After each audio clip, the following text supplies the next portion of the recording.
சில நேரங்களில் கர்த்தர் செய்கிற காரியம் தாமதம் இருக்கும். பொறுமையோடு இருக்க வேண்டும், காத்திருக்க வேண்டும். சில நேரங்களில் லாசருவை உயிரோடு எழுப்பினது போல லாசருவே வெளிவந்து ஒரு வார்த்தையில உடனே அற்புதத்தையும் செய்ய அவரால் முடியும். ஒரு மரணத்தையே ஒரே செகண்ட்ல மாற்றுகிறார் சொன்னா, தன் பிரச்சனையில ஒரு வார்த்தையை ஒரே நேரத்தில் அந்த நிமிஷத்தில் மாற்றுவதற்கு எளிது. ஆனா சுலபமான காரியத்தை கூட சில நாட்கள் கொஞ்சம் தேவனுடைய சமூகத்தில் காத்திருப்பதற்கு தேவன் நமக்கு அவகாசத்தை கொடுப்பார்.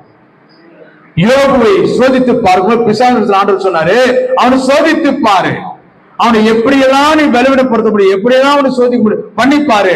ஆண்டவர் நேரத்தை கொடுத்தாரு இல்லையா? அப்படி அதே போல நம்முடைய வாழ்க்கையோட தேவனத்தில் கேட்டுக்கொள்கிற காரியங்களை உடனடியே கொடுப்பது கொஞ்சம் தாமதமாகுதுனாக்கா கர்த்தர் நம்மை காத்திருக்க செய்கிறார். நம்முடைய பொறுமையை, ஏன்னா ஆபிரகாமையும் சோதித்த ஆண்டவர் அல்லவா, அல்லேலூயா சொல்லுமே. அவனை சோதிக்கும்படி தன் மகனை பலியாக கொடுக்க சொன்னவா. அவன் விசுவாசத்தை சோதித்து பார்த்தான். ஆபிரகாமையே ஆண்டவர் சோதித்தார், நம்மளை சோதிப்பது எத்தனை? அல்லேலூயா.